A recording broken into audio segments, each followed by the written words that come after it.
Kata Nabi, kalau sholatnya ingin sempurna dimulai dari wudhu.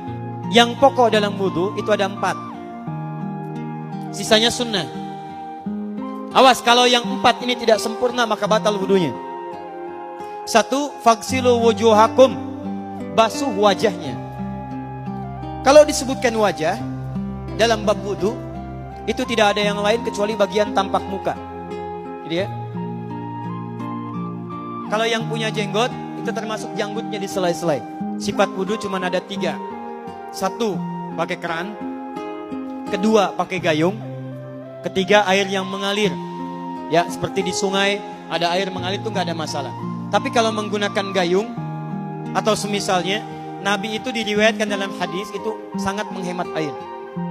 Bahkan pernah beliau kemudian berwudu, kalau kita kemudian hitung, itu hanya sejumlah Pak, seaqua gelas Pak, cukup. Atau yang kedua, menggunakan keran ya. Kalau sekarang kita ada keran, contoh ini kerannya. Ya. Kerannya agak tinggi sedikit. Dan kita sesuaikan. Ambil airnya. Misal contoh, ghosala. Ghosala itu bukan ditumpahkan, ambil air, tumpahkan di tempat yang akan dibasuh gini. Yang telunjuk itu kemudian menghapus atau menghilangkan kotoran di sela-sela mata, contoh. Yang jempol menghilangkan kotoran di sela-sela telinga bagian belakang di sini. Ya. Kalau misalnya saya mulai ambil airnya, kemudian saya tumpahkan di sini. Yang telunjuk membersihkan di jari-jari di sini, di sela-sela mata. Yang jempol kemudian membersihkan di sela-sela di bawah telinga sini. Kemudian di selesai. 1. Tahan sebentar ya, ini praktek dulu sebentar. 2. Wa aidiakum ilal marafiq, ini yang sering keliru. Dan tangan sampai siku, bukan dari siku ke tangan. Jadi saat kita mengambil air wudhu, ambil airnya, tumpahkan dari sini ilal marafiq sampai ke siku ke sini. Balikan lagi ke depan.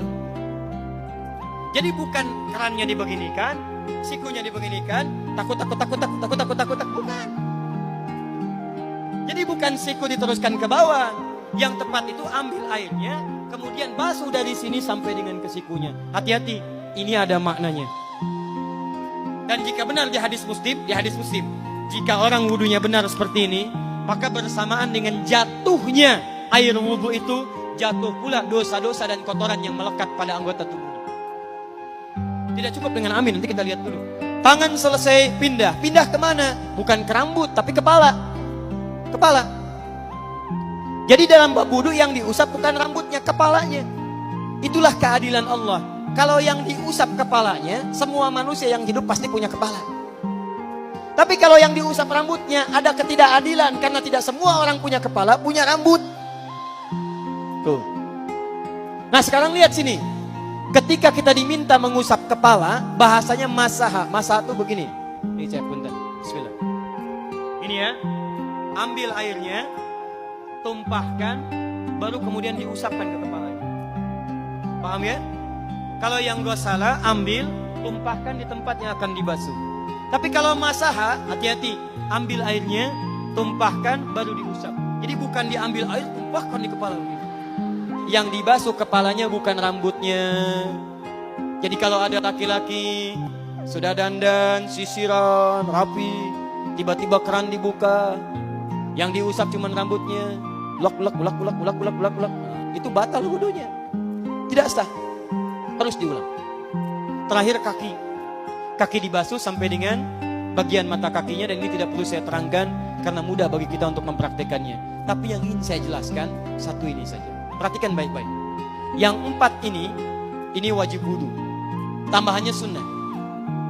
Niat dimasukkan dalam wajibnya. Lihat sini. Kumur-kumur sunnah. Telinga sunnah. Istinsyak sunnah. Yang 4 ini wajib.